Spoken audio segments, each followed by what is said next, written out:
Chapter 6 ऊतक, एक व्यापक संश्लेषण कार्यकारी सारांश। ये दस्तावेज ऊतकों की संरचना, वर्गीकरण और कार्यों का एक व्यापक विश्लेषण प्रस्तुत करता है, जो पादप और जंतु जीवन रूपों में जैविक संगठन के मूलभूत आधार हैं।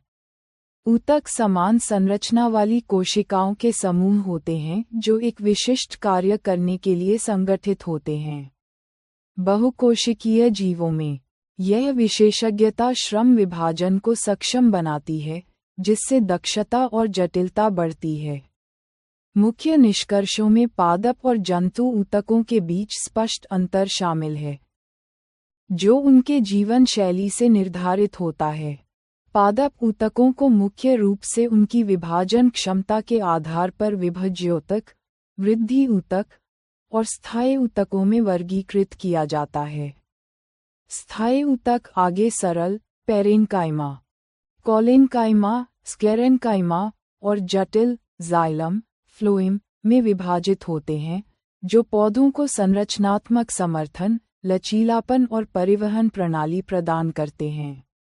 दूसरी ओर, जंतु ऊतकों को उनके कार्यों के आधार पर 4 मुख्य प्रकारों में वर्गीकृत किया जाता है: एपिथीलियमी, सुरक्षात्मक आवरण, संयोजी, बंधन और समर्थन, पेशीय, गति और तंत्रिका, संचार और नियंत्रण। रक्त, अस्थि, उपास्थि और वसा जैसे संयोजी ऊतक विविध रूप और कार्य प्रदर्शित करते हैं, जबकि पेशीय ऊतक ऐच्छिक, रेखित, अनैच्छिक, चिकनी और हृद कार्डियक गति को नियंत्रित करते हैं। तंत्रिका ऊतक न्यूरॉन्स से बना, पूरे शरीर में उत्तेजनाओं के तीव्र संचरण के लिए जिम्मेदार है, जो शरीर की प्रतिक्रियाओं और कार्यों का समन्वय करता है। एक ऊतक की अवधारणा ऊतक कोशिकाओं का एक समूह है जो संरचना में समान होते हैं और एक विशिष्ट कार्य को एक साथ संपन्न करते हैं। जबकि एक कोशिकीय जीवों, जैसे अमीबा, में सभी मौलिक कार्य एक ही कोशिका द्वारा किए जाते हैं। बहुकोशिकीय जीवों में श्रम विभाजन होता है, जहां विभिन्न कोशिका समूह विशेष कार्यों को अत्यंत दक्षतापूर्वक करने के लिए समर्पित होते हैं। मानव उदाहरण: पेशीय कोशिकाएं फैलकर और सिकुड़कर गति प्रदान करती हैं, तंत्रिका कोशिकाएं संदेशों का वहन करती हैं, और रक्त ऑक्सीजन, भोजन, हार्मोन और अपशिष्ट पदार्थों का परिवहन करता है। पादप उदाहरण: वाहक नलियों से संबंधित कोशिकाएं भोजन और पानी को एक स्थान से दूसरे स्थान तक ले जाती हैं। कोशिकाओं का ये संगठित समूह जो एक निश्चित स्थान पर एक निश्चित कार्य करता है, ऊतक कहलाता है। ये ऊतक अधिकतम दक्षता के लिए एक विशिष्ट क्रम में व्यवस्थित होते हैं। 1.1 पादप और जंतु ऊतकों में अंतर। पादप और जंतु ऊतकों में उनकी संरचना और कार्य में मौलिक अंतर होते हैं, जो उनकी भिन्न जीवन शैली को दर्शाते हैं। विशेषता: पादप ऊतक जंतु ऊतक गतिशीलता स्थिर होते हैं। अधिकांश सहायक ऊतक मृत कोशिकाओं से बने होते हैं ताकि यांत्रिक शक्ति प्रदान की जा सके। गतिशील होते हैं, भोजन और आश्रय की तलाश में विचरण करते हैं। अधिकांश ऊतक जीवित होते हैं। ऊर्जा खपत: ऊर्जा का उपभोग कम होता है, ऊर्जा का उपभोग अधिक होता है। वृद्धि कुछ निश्चित क्षेत्रों, विभज्योतक ऊतक, तक ही सीमित रहती है और जीवन भर चलती रह सकती है। कोशिका वृद्धि अधिक एकरूप होती है और शरीर में विभाज्य और अविभाज्य क्षेत्रों की कोई निश्चित सीमा नहीं होती। संरचनात्मक संगठन गतिहीन अस्तित्व के लिए अनुकूलित, प्रचलन और जटिल अंग प्रणालियों के विकास के लिए अनुकूलित। 2. पादप ऊतक प्लांट टिश्यूज। पादप ऊतकों को मुख्य रूप से उनकी विभाजन क्षमता के आधार पर 2 प्रकारों में वर्गीकृत किया जाता है: विभज्योतक ऊतक और स्थायी ऊतक। 2.1 विभज्योतक ऊतक मेरिस्टेमेटिक टिश्यू। यह ऊतक पौधों के वृद्धि वाले क्षेत्रों में पाया जाता है और इसमें लगातार विभाजित होने की क्षमता होती है। विशेषताएं। कोशिकाएं अत्यधिक क्रियाशील होती हैं, बहुत अधिक कोशिका द्रव्य, पतली कोशिका भित्ति और स्पष्ट केंद्रक होता है। इनमें रसधानी नहीं होती है। प्रकार, स्थिति के आधार पर। शीर्षस्थ विभज्योतक, एपिकल मेरिस्टम, जड़ों और तनों के वृद्धि वाले भाग, शीर्ष में स्थित होता है और लंबाई में वृद्धि करता है। पार्श्व विभज्योतक, लैटरल मेरिस्टम, कैम्बियम, तने की परिधि या मूल में वृद्धि करता है, जिससे तने की मोटाई बढ़ती है। अंतर्विष्ट विभज्योतक, इंटरकैलरी मेरिस्टम, कुछ पौधों में पर्वसंधियों के पास पाया जाता है। 2.2 स्थायी ऊतक, परमानेंट टिश्यू। ये ऊतक विभज्योतक ऊतकों से बनते हैं जो विभाजन की अपनी क्षमता खो देते हैं और एक विशिष्ट कार्य करने के लिए स्थायी रूप और आकार ले लेते हैं। इस प्रक्रिया को विभेदीकरण, डिफरेंशिएशन कहते हैं। 2.1 सरल स्थायी ऊतक, सिंपल परमानेंट टिश्यू। यह ऊतक एक ही प्रकार की कोशिकाओं से बना होता है। पेरेन्काइमा, पैरेन्किमा। संरचना, सबसे अधिक पाया जाने वाला सरल स्थायी ऊतक। पतली कोशिका भित्ति वाली जीवित, बंधन मुक्त कोशिकाएं। कोशिकाओं के बीच काफी रिक्त स्थान, अंतराकोशिक स्थान, होता है। कार्य, भोजन का भंडारण करना। विशेष प्रकार, क्लोरेन्काइमा, क्लोरेन्किमा। जब पेरेन्काइमा में क्लोरोफिल होता है तो ये प्रकाश संश्लेषण करता है। एरेन्काइमा, एरेन्किमा, जलीय पौधों में कोशिकाओं के बीच हवा की बड़ी गुहिकाएं होती हैं जो उन्हें तैरने में मदद करती हैं। कोलेन्काइमा, कलेन्किमा। संरचना, जीवित, लंबी कोशिकाएं जो कोनों पर अनियमित रूप से मोटी होती हैं। कोशिकाओं के बीच बहुत कम स्थान होता है। कार्य, पौधों को लचीलापन प्रदान करता है, जैसे पत्ती और तने में, जिससे वे बिना टूटे झुक सकते हैं। ये यांत्रिक सहायता भी प्रदान करता है। Sclerenchyma, sclerenchyma. संरचना, मृत, लंबी और पतली कोशिकाएं। भित्ति लिग्निन के कारण मोटी होती है, जिससे कोशिका के भीतर कोई आंत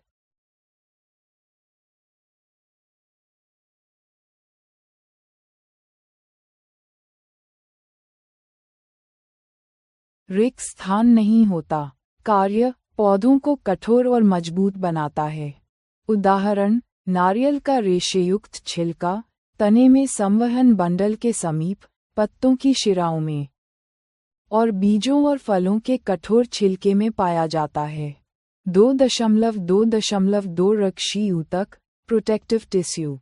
एपिडर्मिस, एपिडर्मिस। ये पौधे की सबसे बाहरी, प्रायः एक कोशिकीय परत है जो पौधे के सभी भागों की रक्षा करती है।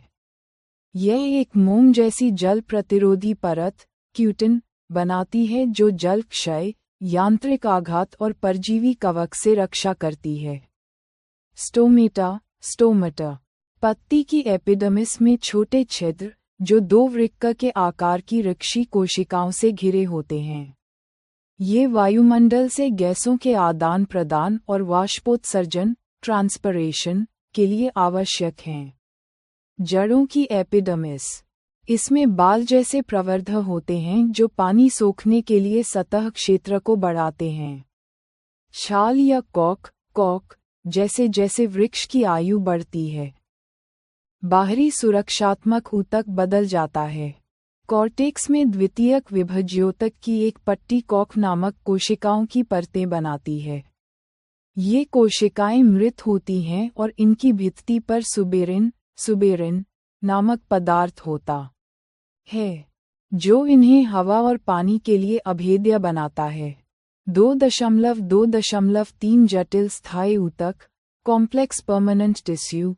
यह ऊतक एक से अधिक प्रकार की कोशिकाओं से मिलकर बना होता है जो एक इकाई के रूप में एक साथ काम करते हैं।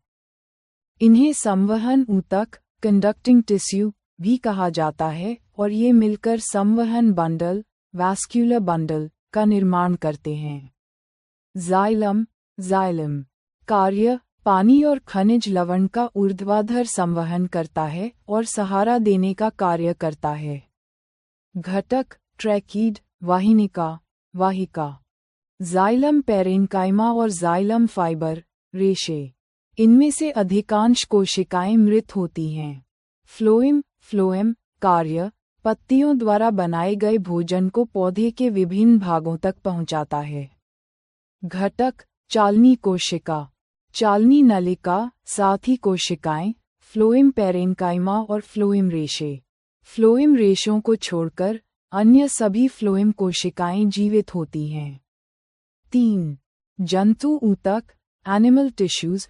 जंतु ऊतकों को उनके कार्य के आधार पर 4 मुख्य प्रकारों में वर्गीकृत किया गया है। 3.1 एपिथीलियमी ऊतक एपिथेलियल टिश्यू। ये जंतु शरीर को ढकने या बाहरी रक्षा प्रदान करने वाला ऊतक है। ये शरीर के अंदर कई अंगों और गुहिकाओं को ढकता है और विभिन्न शारीरिक तंत्रों को अलग करने के लिए अवरोध का निर्माण करता है। विशेषताएं: कोशिकाएं एक दूसरे से सटी होती हैं और एक अनवरत परत बनाती हैं। इनके बीच चिपकाने वाले पदार्थ कम और स्थान बहुत कम होता है। प्रकार: शल्की एपिथीलियम, स्क्वेमस एपिथीलियम। अत्यधिक पतली और चपटी कोशिकाएं रक्त नलिकाओं और फेफड़ों की कूपिकाओं के अस्तर में पाई जाती हैं। जब ये कई परतों में होती है, जैसे त्वचा में, तो इसे स्तरित शल्की एपिथीलियम स्ट्राटिफाइड स्क्वेमस कहते हैं। स्तंभाकार एपिथीलियम कलमनर एपिथीलियम, लंबी स्तंभ जैसी कोशिकाएं जो आंत के भीतरी अस्तर में पाई जाती हैं जहां अवशोषण और स्राव होता है। यदि इन पर बाल जैसी रचनाएं सीलिया हों तो इसे पक्षमाभी स्तंभाकार एपिथीलियम सिलिएटेड कलमना कहते हैं, जैसे श्वास नली में। घनाकार एपिथीलियम क्यूबॉइडल एपिथीलियम वृक्कीय नली और लार ग्रंथि की नली के अस्तर का निर्माण करता है, जहां ये यांत्रिक सहारा प्रदान करता है। ग्रंथिल एपिथीलियम ग्लैंडुलर एपिथीलियम। जब एपिथीलियम ऊतक अंदर की ओर मुड़कर एक बहुकोशिकीय ग्रंथि बनाता है जो पदार्थों का स्राव करती है। 3.2 संयोजी ऊतक कनेक्टिव टिश्यू। इस ऊतक की कोशिकाएं आपस में कम जुड़ी होती हैं और एक अंतरकोशिकीय आधारी मैट्रिक्स में धंसी होती हैं। यह आधारी जेली की तरह तरल, सघन या कठोर हो सकती है।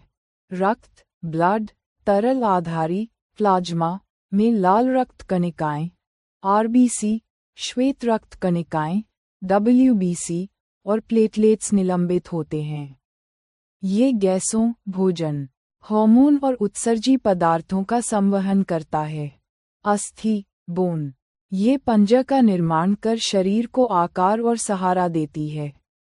यह मजबूत और कठोर ऊतक है जिसकी आधारी कैल्शियम और फास्फोरस से बनी होती है।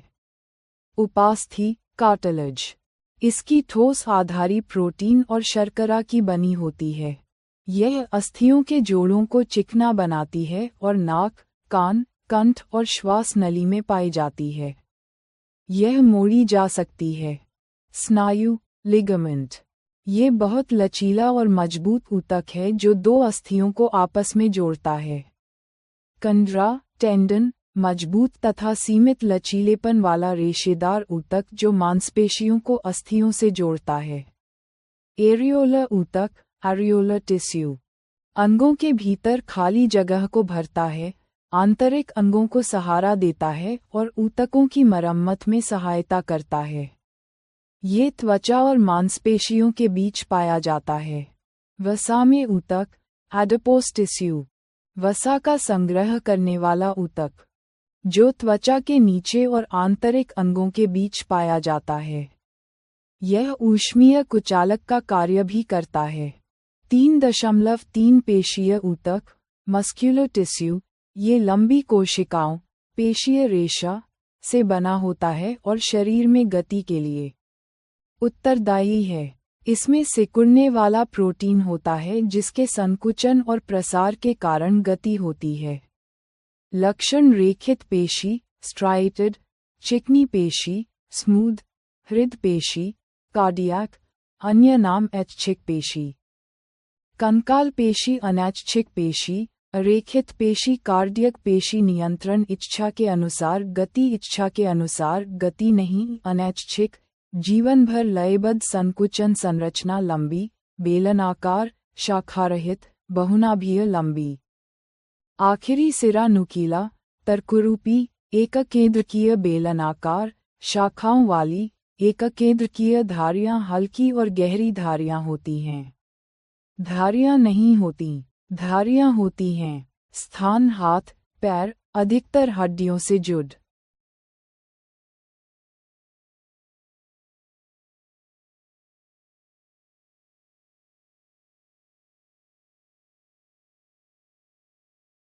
आंख की पलक, मूत्रवाहिनी, आहारनली, फेफड़ों की श्वसनी, केवल हृदय में 3.4 तंत्रिका ऊतक, नर्वस टिश्यू, सभी कोशिकाओं में उत्तेजना के अनुकूल प्रतिक्रिया करने की क्षमता होती है।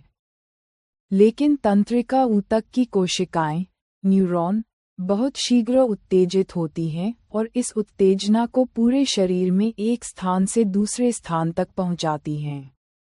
स्थान, मस्तिष्क, मेरुरज्जु और तंत्रिकाएं इसी ऊतक से बनी होती हैं। न्यूरॉन की संरचना, न्यूरॉन, कोशिकाकाय, सेल बॉडी, इसमें केंद्रक और कोशिकाद्रव्य होता है। डेंड्राइट, डेंड्राइट, कोशिकाकाय से निकलने वाली छोटी शाखाओं वाली संरचनाएं। एक्सॉन, एक्सन, एक लंबा प्रवर्धक जो तंत्रिका संवेदनाओं को दूर तक ले जाता है। एक तंत्रिका कोशिका 1 मीटर तक लंबी हो सकती है। कार्य, तंत्रिका ऊतक हमें अपनी इच्छा के अनुसार पेशियों की गति करने में सहायता करता है। तंत्रिका और पेशीय ऊतकों का कार्यात्मक संयोजन उत्तेजना के अनुसार जंतुओं को तीव्र गति प्रदान करता है। यहाँ स्रोत का प्रश्न और उत्तर Q&A प्रारूप में सारांश दिया गया है। ऊतक, टिश्यूज की सामान्य अवधारणा। प्रश्न, क्वेश्चन, उत्तर, आंसर। ऊतक क्या है? ऊतक कोशिकाओं का वह समूह होता है जिसकी संरचना और कार्य एक समान होते हैं। ये कोशिकाएं एक विशिष्ट कार्य को अधिकतम दक्षता के साथ संपन्न करने के लिए एक विशिष्ट क्रम में व्यवस्थित होती हैं। बहुकोशिकीय जीवों में ऊतकों का क्या महत्व है? बहुकोशिकीय जीवों में लाखों कोशिकाएं होती हैं और उनमें श्रम विभाजन, डिविजन ऑफ लेबर, होता है। शरीर के अंदर एक निश्चित कार्य कोशिकाओं के एक विशिष्ट समूह द्वारा एक निश्चित स्थान पर किया जाता है, जिससे अधिकतम दक्षता से कार्य हो पाता है। जंतु और पौधों के बीच संरचना और ऊर्जा उपयोग में क्या अंतर है? पौधे स्थिर होते हैं और उन्हें सीधा खड़ा होना होता है, इसलिए उनमें बड़ी मात्रा में सहारा प्रदान करने वाले ऊतक होते हैं, जो प्रायः मृत कोशिकाओं के बने होते हैं। जंतु भोजन, साथी और आश्रय की खोज में विचरण करते हैं।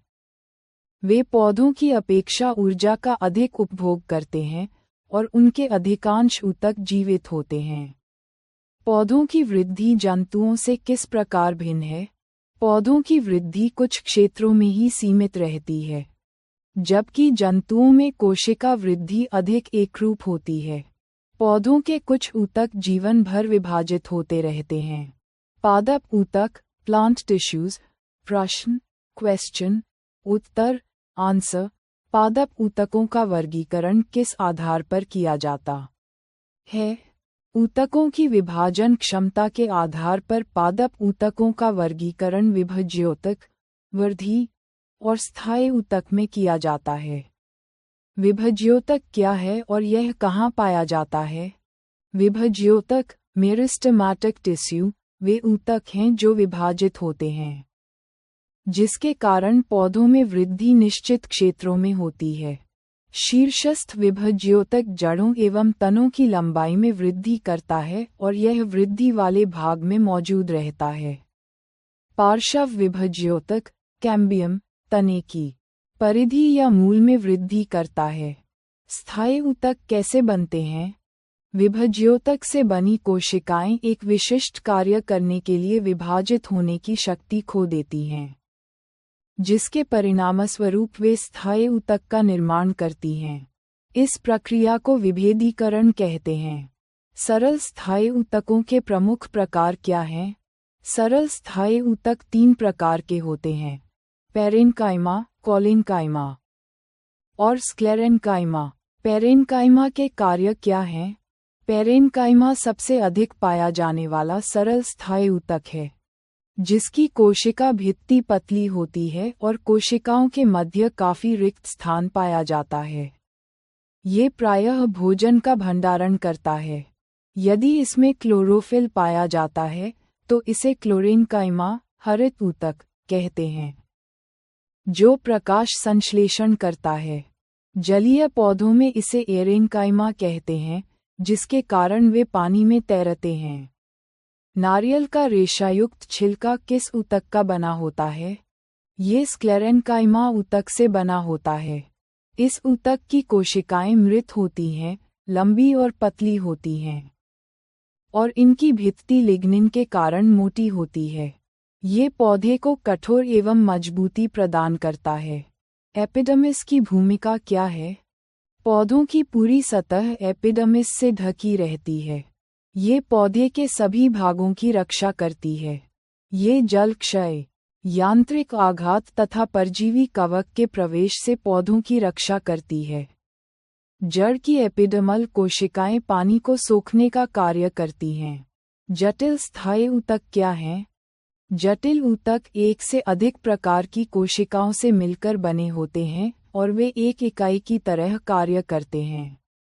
इनके उदाहरण जाइलम और फ्लोएम हैं। इन्हें संवहन ऊतक भी कहते हैं। जाइलम के संघटक क्या हैं और यह क्या कार्य करता है? जाइलम ट्रैकीड, वाहिनी, वाहिका, जाइलम पैरेन्काइमा तथा जाइलम फाइबर, रेशों से मिलकर बना होता है। ये पानी और खनिज लवण का ऊर्ध्वाधर संवहन करता है। फ्लोएम के संघटक क्या हैं और इसका मुख्य कार्य क्या है? फ्लोएम चालनी कोशिकाएं, चालनी नलिका, साथी कोशिकाएं। फ्लोएम पैरेन्काइमा तथा फ्लोएम रेशों से मिलकर बना होता है। फ्लोएम पत्तियों से भोजन को पौधे के विभिन्न भागों तक पहुंचाता है। जंतु ऊतक, एनिमल टिश्यूज। प्रश्न, क्वेश्चन, उत्तर, आंसर। जंतु ऊतक कितने प्रकार के होते हैं? जंतु ऊतक के मुख्य प्रकार हैं एपिथीलियमी ऊतक, संयोजी ऊतक, पेशीय ऊतक तथा तंत्रिका ऊतक। एपिथीलियमी ऊतक क्या करते हैं? ये जंतु के शरीर को ढकने या बाह्य रक्षा प्रदान करने वाले ऊतक हैं।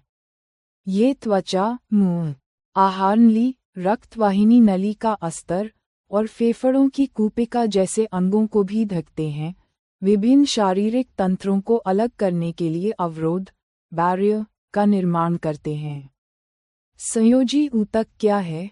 संयोजी ऊतक की कोशिकाएं आपस में कम जुड़ी होती हैं और अंतरकोशिकीय आधात्री, मैट्रिक्स, में धंसी होती हैं। यह आधात्री तरल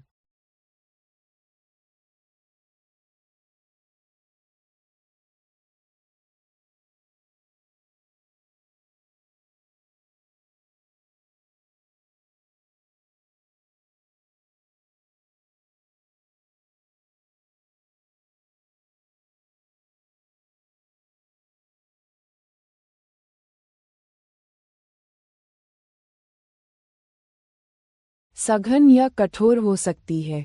रक्त किस प्रकार का ऊतक है और इसके संघटक क्या हैं? रक्त एक प्रकार का संयोजी ऊतक है। रक्त का तरल आधात्री भाग प्लाज्मा कहलाता है। प्लाज्मा में लाल रक्त कणिकाएं, आरबीसी, श्वेत रक्त कणिकाएं, डब्ल्यूबीसी, तथा प्लेटलेट्स निलंबित रहते हैं। रक्त गैसों, पचे हुए भोजन, हार्मोन और उत्सर्जी पदार्थों का संवहन करता है। अस्थि, स्नायु और कंडरा में क्या अंतर है? अस्थि, बोन, संयोजी ऊतक का एक उदाहरण है जो कंकाल का निर्माण कर शरीर को आकार प्रदान करती है।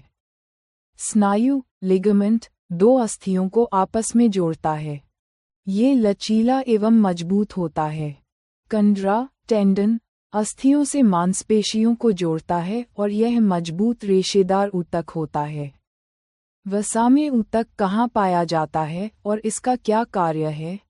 वसा का संग्रह करने वाला वसा में ऊतक त्वचा के नीचे और आंतरिक अंगों के बीच पाया जाता है। यह ऊतक ऊष्मीय कुचालक थर्मल इंसुलेटर का कार्य भी करता है। पेशीय ऊतक का कार्य क्या है? पेशीय ऊतक पेशीय रेशा शरीर में गति के लिए उत्तरदायी है। इसमें सिकुड़ने वाला प्रोटीन होता है जिसके संकुचन एवं प्रसार के कारण गति होती है। पेशीय ऊतक के 3 प्रकार कौन से हैं? पेशीय ऊतक 3 प्रकार के होते हैं। रेखित पेशी ऐच्छिक कंकाल से जुड़ी, अरेखित पेशी अनैच्छिक चिकनी पेशी जैसे आहारनली में, और कार्डियक हृदयक पेशी अनैच्छिक जो जीवन भर लयबद्ध संकुचन करती है। तंत्रिका ऊतक क्या है और इसकी इकाई क्या कहलाती है? मस्तिष्क मेरुरज्जु और तंत्रिकाएं सभी तंत्रिका ऊतकों की बनी होती हैं। इसकी कोशिकाओं को तंत्रिका कोशिका या न्यूरॉन कहा जाता है। न्यूरॉन की संरचना के मुख्य भाग क्या हैं? न्यूरॉन में कोशिकाएं, केंद्रक और कोशिका द्रव्य